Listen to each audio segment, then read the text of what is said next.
Hello, dear fans, friends, and subscribers. It's your host Ram with you back on the Cricket Happening Show this on a Sunday. And what we are going to look at as far as this Sunday is concerned is the 4 days play in a very, very interesting test match between India and England, where England need 291 runs on the final day at the Kia Oval on the final day of the fourth test versus India. So there are a lot of results possible. India could win it, England could win it, or it could be a draw. So one full day remaining, and there's a very, very interesting proposition on the cards on the final day at the Kia Oval between India and England. And the other match that we are going to look at is New Zealand versus Bangladesh, where finally New Zealand managed to beat Bangladesh and beat them in wonderful fashion, as it was a victory by 52 runs. And this victory was very important for New Zealand to keep the T20 series alive. They did that, and now it stands at 2-1 in favor of Bangladesh, with two more T20 matches still to come in this Bangladesh-New Zealand series. And then we'll have a look at some cricket news as well. But let's first dive on. And also, we'll look at some the Caribbean Premier League match, one of the matches that has finished. The result is out that I think it's the St. Lucia Kings have won against the Patriots. So Patriots basically, who have been having a wonderful victory run in this particular thing, have been struggling, and they have lost two matches on the trot. We'll come back to that later. But right now, I'm taking you down to the India versus England match, and we will have a look at what happened on the fourth day. So looking at the fourth day here, we are looking at India, who resumed their overnight score of 270 for 3 with Virat Kohli and Jadeja at the crease. Chris Wokes picked up the wicket of Ravindra Jadeja by getting him LBW, bowled by Wokes for 17 with 3 boundaries. In fact, this was Jadeja who reviewed it. Basically, there might have been the height factor. The ball was pitching middle and leg stump, and this ball was holding its line, and it was probably going to hit the off stump. So Jadeja was a goner. LBW bowled Wokes for 17, and in England got a very quick wicket on the fourth day when they picked up Jadeja's wicket, with Wokes getting the wicket. Ajinkya Rahane, absolutely no excuses. It was totally a bad shot from Rahane, a bad judgment, one would say. This time it was there was a lot of seam movement, and it was outside the off. It beat his inside edge and would have hit the top of the. Probably Ajinkya Rahane was trying to flick it away through the mid-wicket region, and it would have been definitely going to hit the stumps. And Wokes was had taken 2 quick wickets and definitely given a very good start to England with the score reading 296 for 5. Now it was a bit of pressure time for India. The score at 296 for 5. There were 2 new batsmen in the crease, but the 2 new batsmen were aggressive players, and one could not probably expect them to stay at the crease for quite a long time. Now that is going to be that was something which would have been very interesting as to see what really went on in this particular phase, where Rishabh Pant and Shardul Thakur at the crease. But one has to say, what a partnership. From 296 for 5, when Rahane left the scene, Virat Kohli was there, and Virat Kohli's wicket. After that, Virat Kohli was watching it all in front of his eyes there, and then Moeen Ali picking up Virat Kohli's wicket. Now, this was again Kohli actually pushing at a delivery from Moeen Ali outside the off stump, and the ball actually took the edge, and Overton had slipped snaffled it. And that was the end of Virat Kohli, not adding much to his score. He was out for 44, 7 boundaries, and that really put India under immense pressure, with the score reading 312 for 6. And if you knock off the 99 runs deficit, India still had some work to do. Now, Rishabh Pant and Shardul Thakur were the 2 new batsmen at the crease at that particular juncture, and it was not going to be easy for them.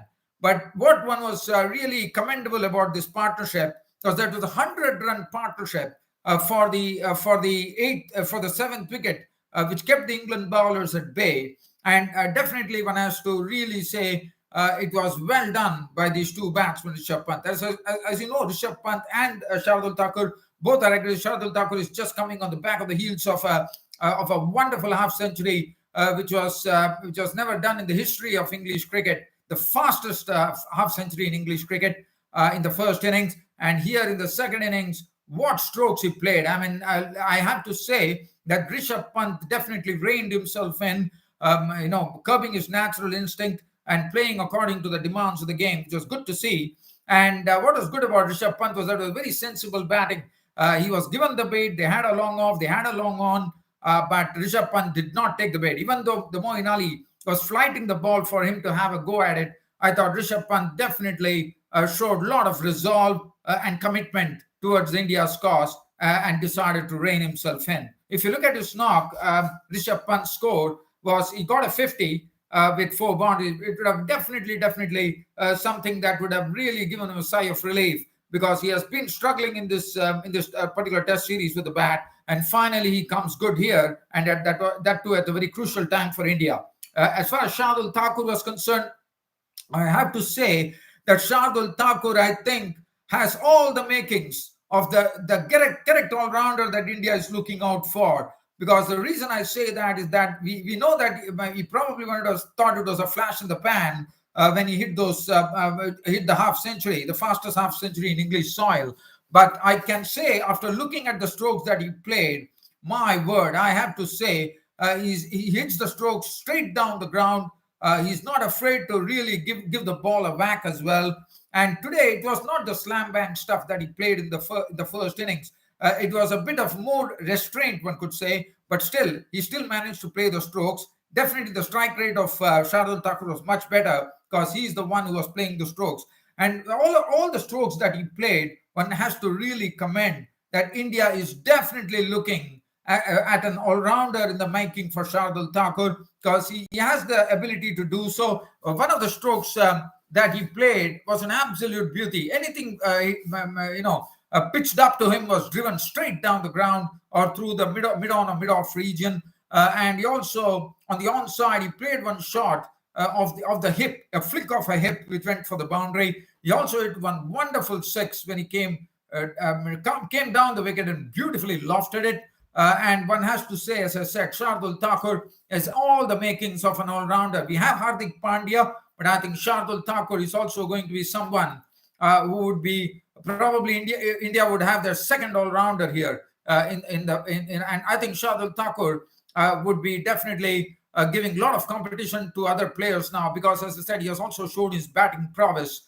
in this particular game. So he might be a person now, according to me, Shardul Thakur, who would be playing in all formats of the game for India. He got 2 50s, and today his score was 60 of 72 deliveries, 7 fours and 1 6, 100 runs partnership, which really held the innings for India.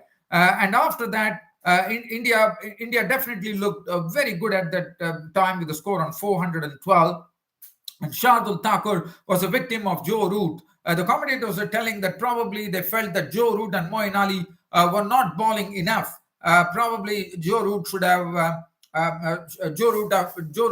probably got to give the ball to the spinners, even though they didn't have a genuine spinner. And it proved the case. I think Nasir Hussain was absolutely right in the com box, as Rishabh Pant was caught and bowled early for 50 with 4 boundaries. Shardul Thakur was a sharp chance taken by Overton in the first slip of the bowling of Joe Root for 60.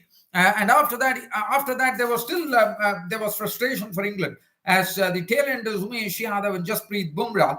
Umesh Yadav hit some big strikes as well. He hit 2 sixes and 1 boundary. There was another partnership that happened. After that, Rishabh Pant was out, and then we had a 36-run partnership between Jasprit Bumrah and Umesh Yadav. Umesh Yadav contributing 25 with 1 4 and 2 sixes, and Jasprit Bumrah 24 with 4 boundaries. And after tea, it was a clean-up job by the Englishman, as Umesh Yadav was out to Overton for 25, Bumrah was gone to Vokes for 24, Siraj not out 3, and India's innings wound up after tea for 466. They're setting the Englishmen 368 runs for victory, with England having to play 32 overs on that particular day, on the fourth day, and now on the final day, England have 291 runs thanks to the English openers who have chiseled 77 runs out of those 32 overs. We'll come back to that.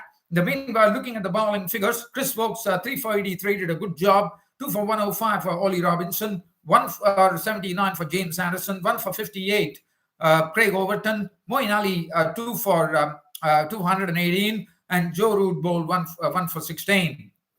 Now, England, second innings, I have to say that there have not been a lot of chances created. And England will be, I have to say that England will be pretty happy with the effort here. With 368 runs to win, England at close of play were placed at 77 for none.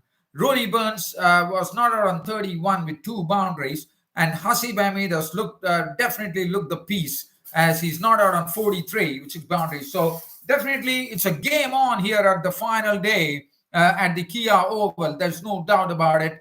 And as I say that, the reason I say that is that 291 runs is a big possibility. So if you're looking at the possibilities are that it could be an Indian win tomorrow. England have all the wickets intact, so India have to take 10 wickets. England have to hit 291 runs. They have a beautiful batting lineup still to come. The likes of, there are some aggressive players, even though there is no Ben Stokes. Johnny Bairstow, Chris Woakes, there are David Mallon, are all aggressive players. And 291 is something that is absolutely gettable. But it is the final day. Now, what one is seeing is that Jadeja, we saw that certain balls, not every ball, I would say, not most, I would say, but definitely there were some balls which really was spitting. Now, in this case, we saw, I mean, one does not really, but if one was watching the television, one really saw that Ravichandran Ashwin was sitting in a quiet corner. I mean, we saw a lot of players sitting together, but Ravichandran Ashwin was sitting in a corner alone, putting his headset and probably listening to some music or what, one does not know. But it has been definitely felt one very sorry for Ashwin. As I said, Ashwin on this particular pitch, and especially with the final day, I think he would have definitely played a big role. It's really a very sad and a shame, I would say, that Ravichandran Ashwin did not figure in this particular test match. And looking at the body language and everything, I think all is not well. One only hopes that everything is taken in the spirit of the team here. But one probably got a feeling after looking at Ravichandran Ashwin sitting all alone in the seat over there. But one thing, I think if you look at the bowling figures, Umesh Yadav none for 13, none for 11, Jasprit Bumrah. Mohammad Siraj looked a bit sort of a nippy, none for 24, but Jadeja 13 overs 4 minutes, none for 28. So everything, the onus will be on Ravindra Jadeja to deliver tomorrow. I think if let's have a look at the card and see who are the other part-time spinners that India could use tomorrow in the afternoon. I think Rohit Sharma could probably trundle in a few as well, because Rohit Sharma can bowl some good offies, according to me. Pujara could probably be pressed in. That is Virat Kohli to actually take a shot at that. And the other bowler, I think they could probably try Cheteshwar Pujara and Rohit Sharma. Because they don't have any genuine spinners in the ranks other than Ravindra Jadeja. It would not be a bad idea for Virat Kohli. If at all Virat Kohli watches this cricket happening show of mine, I think Virat Kohli should try to probably even give the ball to Cheteshwar Pujara or the other bowler would be Rohit Sharma, just to try some sort of dilly-dollies or whatever you call it, lollipops or offies. I mean, they are basically offies. So I have a feeling Rohit Sharma could be probably tried. Just bowl some offies. Probably they could do some net practice today. In the nets, they could just practice some bowling, and tomorrow probably England might have a surprise there with Rohit Sharma and Cheteshwar Pujara coming on to bowl tomorrow. That's it. That's my assessment of the situation as far as that is concerned. But what a day! What a day that is coming up tomorrow. The final day, England versus India at the Kia Oval. England requiring 291 runs for victory. India requiring 10 wickets to take a win, and the draw is also a possibility. with all 10 wickets intact. So let's set it up for tomorrow and hope we really have a real cracker of a game coming up tomorrow on the final day. Now, let's change it over. Let's go on to Bangladesh. As you know, Bangladesh are in an absolute roll. They rolled over the Aussies. They hit New Zealand hard by bowling them out for the lowest ever score in T20 cricket. And here comes the blow for them. Finally, New Zealand managed to tame Bangladesh. And also, it was a must-win game for New Zealand. So New Zealand definitely won the must-win game.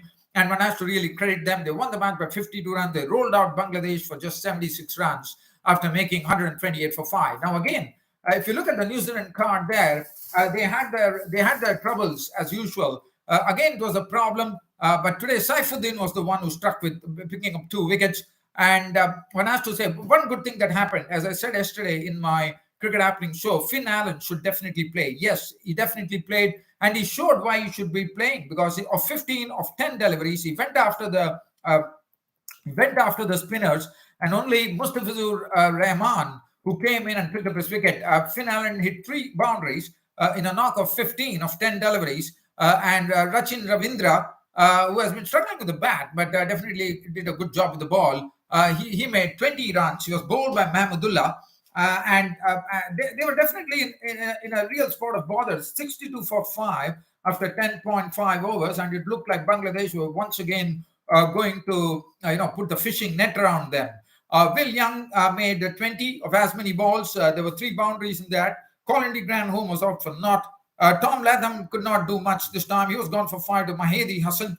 And then the onus fell, as I said, 62 for 5, 10.5 overs.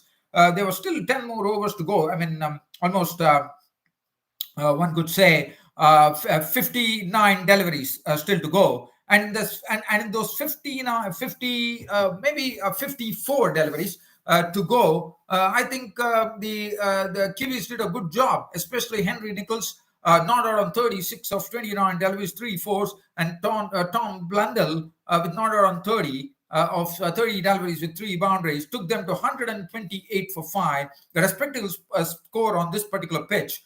And that was well done by them. It was a good partnership. It was a very fruitful partnership at that point. And finally, it proved to be a winning partnership. 66 runs partnership, 128 for 5.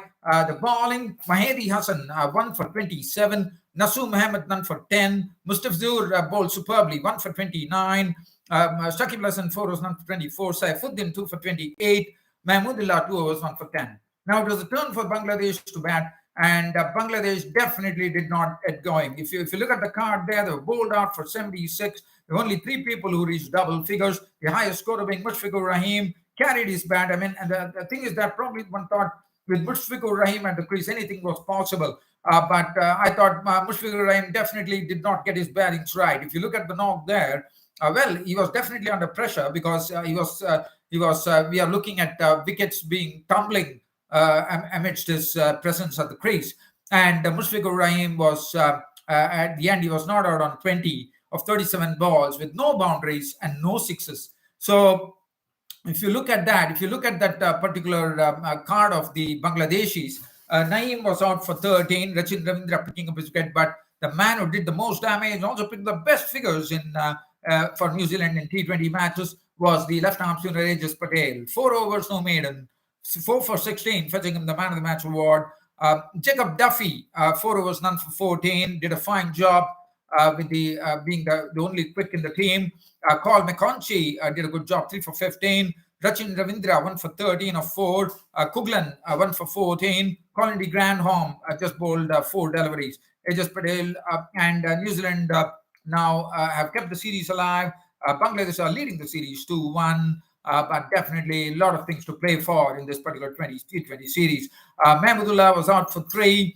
Afif Hussain was clean bowled by Patel for 1. For duck, Nurul Hassan was 8. Mohammad Saifuddin 8. Nasu Mohammed duck. Mustafizur Rahman 4. And the Bangladeshis were bundled out for 76 by New Zealand. And New Zealand going on to win the game by 52 runs. So well done, New Zealand. They have really given something for Bangladesh to think about now with the 4th T20 match, which is coming up on Tuesday, I reckon. And other than that, I'm looking at some I just wanted to share something that happened in the Caribbean Premier League yesterday. And the reason I'm sharing this is because this was a match between Barbados Royals and Guyana Amazon Warriors. The Barbados Royals were bowled out for 130 runs of the 20 overs. Some fine bowling coming in from the Guyana Amazon Warriors bowlers, especially Imran Tahir, 3 for 34, 2 for 30 from Mario Shepherd, 1 wicket apiece to Grakesh Mohutui and Urian Smith.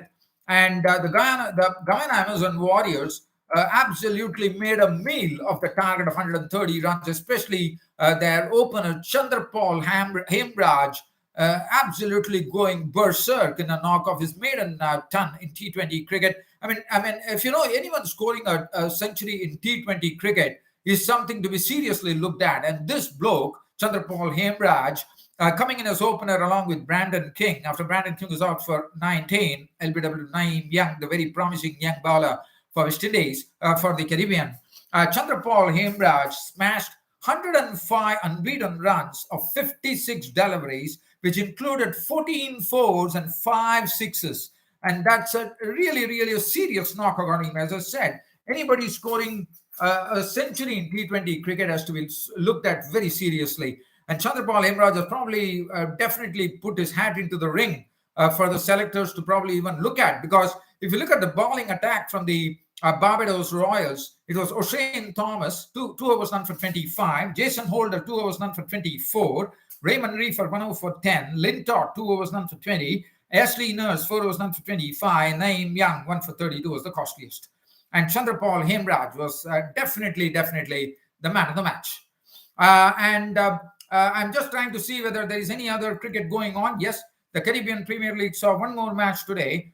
This match was between the St. Lucia Kings, who were taking on the St. Kitts Navies and Patriots. And I have to say, St. Kitts and Navies Patriots, as I said, they have been having a victory run in this particular tournament.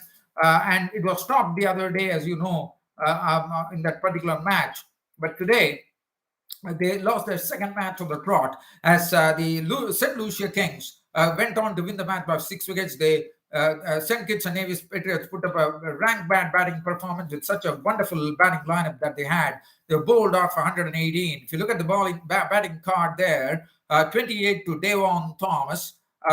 There was 34 for Fabian Allen. So Fabian Allen did his job. He was the highest scorer. 34 of 32 deliveries, 2 fours and 3 sixes. 118 was the final tally for them. If you look at the bowling there, Jawar Royal bowled superbly, 3 for 20 for him, 1 for 17 for Warriors, picking up the most important wicket, that of the dangerous player, Chris Gale. And then Samit Patel, 2 wickets, Keshav Williams, 2, and Kimo Paul, 1. Player of the chase went to the player of the match, going on to Roxton Chase, who was showing some very good consistency in this CPL 2021. In fact, Roxton Chase not out on 51. I think it's third 50 in Caribbean Premier League.